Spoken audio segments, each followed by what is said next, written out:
it's Laura from Modus, and we're here today with Simon Whitehouse. How are you feeling today, Simon? Good. Super good, yeah. How are you feeling? I'm feeling good. It's Yeah. a beautiful day. If I asked you, really, how are you feeling? Really, truly, how are you feeling? Anxious. There you go.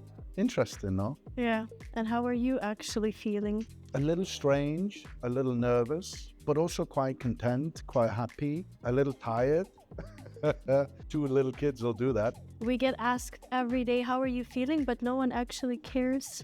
Yeah, I find this invisible shield really fascinating. You came out with a new project called EBIT. Could you please tell us what EBIT stands for, starting from the name? EBIT stands for Enjoy Being in Transition.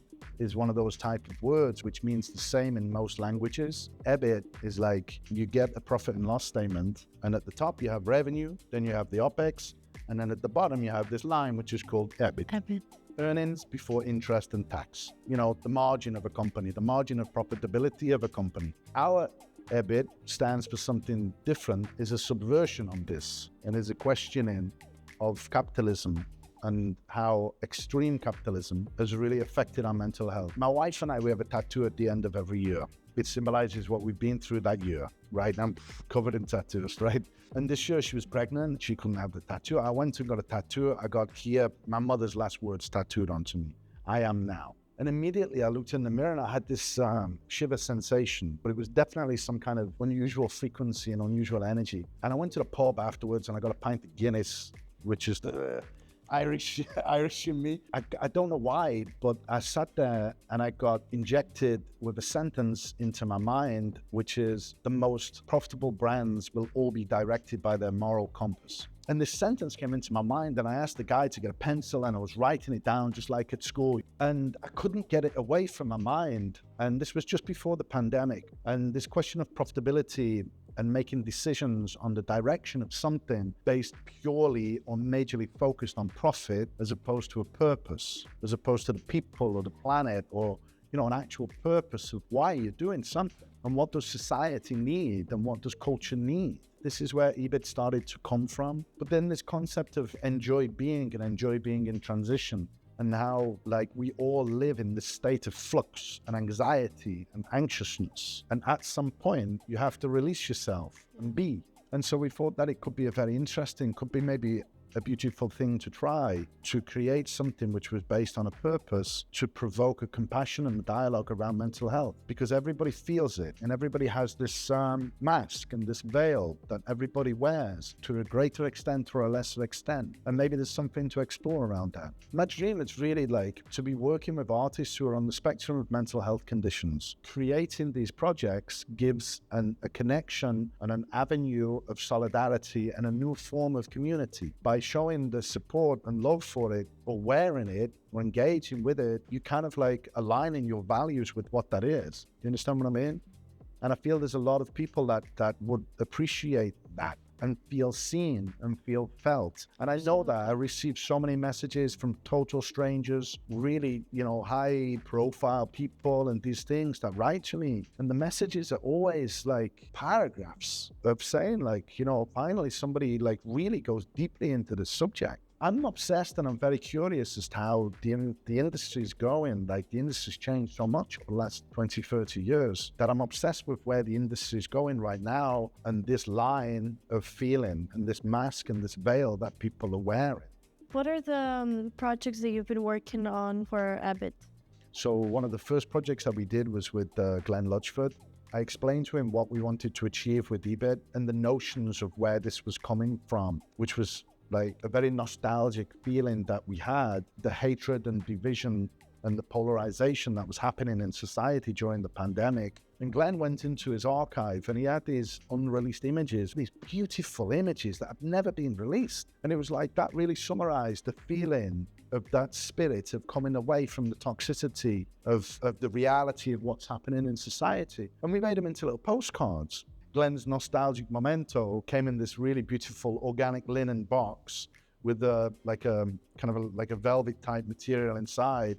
with these crunchy black sleeves with these postcards. And another one on the juxtaposition of where we are playing is in the virtual field. So we did one of the most pioneering extended reality experiences in 2021, and it was called Yellow Trip Road. The enjoyer controls where they went in this Yellow Trip Road, and we sold virtual products. We have avatars now, but this is now. It's not even the future. This is now. Yeah. And we sold these virtual products called bumper jumpers. The way that we will approach things and that we have been approaching things is that it's only every time we feel something that we pop our head up and really show something, show a project or show something, and then we come back and leave everybody alone. Don't bother anybody. Do you know what I mean? Yeah. And then these bumper jumpers, we made them physical, and we were selling them in the streets in New York and in Paris. And then they've become part of the anchor of the physical range that we created. That's what I wanted to talk to you about. Yeah. The first collection, when did you launch it? This season is now, Spring Summer 24. It was really stemming from this extended reality experience, the Yellow Trip Road. We co-creative directed this project with Suju. And then it was like, well, the world is so weird right now, like who's buying what, and you know, the industry, the retail industry and wholesale and all these things is so really in flux. It needs to start to enjoy again, you know. Why did you choose Modest? I actually met Aldo in the street. I've known Modest for over 10 years. It's like obviously a beautiful store, and like the curation of the selections and new brands and the way the selection is done, like I really appreciate and really connect with. It's like there's not many retailers that really offer that visibility. Simon, do you believe in aliens?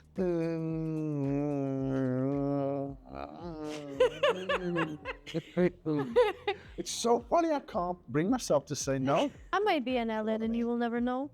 Correct, you might be an avatar and I may never know. Huh? Pew, pew, pew, pew, pew. The mask is glitching. It's coming out of the body. Do you have your lucky number? I have several lucky numbers, and you should ask my wife. I drive her crazy. You know, 7, the TV volumes need to be on even numbers. Favorite meal? I like cotoletta in Milan. I like the risotto. I like... the risotto milanese. Yeah, you know, yeah. Why the topic of mental health is so important to you specifically? There's two things. It's always a bit, obviously it's emotional to speak about it. But one, my elder brother, he had a mental breakdown when he was 20. I was 17, and he never recovered. Like he lived 2 more years in like a hospital care home type thing. And then I've always had this like tug on the heartstrings to go home and all of these things. And then when there's two events that triggered these things in my life. When 2006, when our dad passed away, and I fell into this deep depression. I was on the floor for 4 days, couldn't move, physically couldn't move. And a friend of mine was staying with me, he was going to work, and he came back at night and I was still on the floor. And 2009, where if my best friend didn't pick up the phone that night, I wouldn't be here. And ever since that point, I've been this very open advocate around, you know, your feelings on mental health. And I couldn't give a shit what anybody thinks. I really couldn't give a toss, because I know there's a lot of people that feel these things, but feel quite trapped and unable to say them. So the more that everybody speaks about these things and subjects, but we have to keep going, don't we? We have to keep going. Thank you, Simon, so much for sharing your story. I know that a lot of people are going to resonate with what you said today, and I hope that we can spread the awareness and try to be as happy and healthy as we can. Enjoy. Enjoy. Bless you. Thank you. Thank you, Simon. Really, thank you.